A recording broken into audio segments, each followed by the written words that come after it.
Hi friends, అందరికీ నమస్తే. Welcome back to my channel. జీవితంలో అత్యంత ముఖ్యమైనది విద్యార్థి దశ. చదువుకునే రోజుల్లో ఎంతో శ్రద్ధగా క్రమశిక్షణగా ఉంటారో అదే మీ భవిష్యత్తును నిర్ణయిస్తుందని బోధించాడు చాణక్యుడు. ఇంకా చాణక్యుడు విద్యార్థులకు చేసిన సూచనలు ఏంటంటే, చాణక్య నీతిలో ప్రస్తావించిన అంశాలను అనుసరించడం ద్వారా జీవితంలో ఎదురయ్యే ఏ సమస్య నుంచి అయినా బయటపడవచ్చు. ముఖ్యంగా విద్యార్థులకు ఆచార్యుడిగా చాణక్యుడి బోధనలు నేటి తరం కూడా పాటించేలా ఉంటాయి. విద్యార్థి జీవితం విలువైనది, అందుకే దాని ప్రాముఖ్యతను అర్థం చేసుకోవాలి. చదువు పట్ల సీరియస్గా ఉండాలి. అజాగ్రత్త, చెడు వ్యసనాలకు దూరంగా ఉండాలని చాణక్యుడు విద్యార్థులకు బోధించాడు.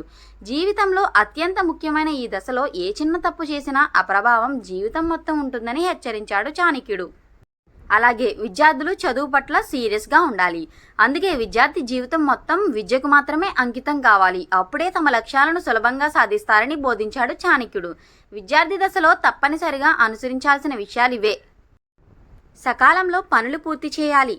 చేయాల్సిన పనులు, ప్రాజెక్టులు సకాలంలో పూర్తి చేయాలి. ముఖ్యంగా విద్యార్థి దశలో వాయిదా అనే మాటకు అవకాశం ఇవ్వకూడదు. ఏ పనైనా పూర్తి చేసేందుకు నిర్ణీత సమయం పెట్టుకున్నప్పుడే కెరియర్లో దూసుకెళ్లగలరు. క్రమశిక్షణ. విద్యార్థి జీవితంలో క్రమశిక్షణ చాలా ముఖ్యమని బోధించాడు ఆచార్య చాణక్యుడు. క్రమశిక్షణ లేని విద్యార్థులు కేవలం చదువుకునే దశలోనే కాదు, కెరియర్లో కూడా అసలు సక్సెస్ కాలేరు. క్రమశిక్షణ ఉన్న విద్యార్థులు పెద్దగా కష్టపడకుండానే తమ లక్ష్యాలను సులభంగా సాధిస్తారు. చెడు స్నేహాలు. బాగుపడాలన్నా చెడిపోవాలన్నా నిర్ణయించేది మీ చుట్టూ ఉన్న స్నేహాలే.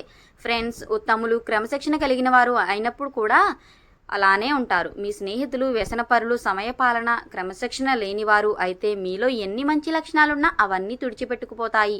అక్కడి నుంచే మీ పతనం మొదలవుతుంది. అందుకే విద్యార్థి దశలో ఉండే స్నేహాలు మీ భవిష్యత్తును నిర్ణయిస్తాయని మర్చిపోకూడదు. Thanks for watching. Please subscribe to my channel. Don't forget like, share, comment.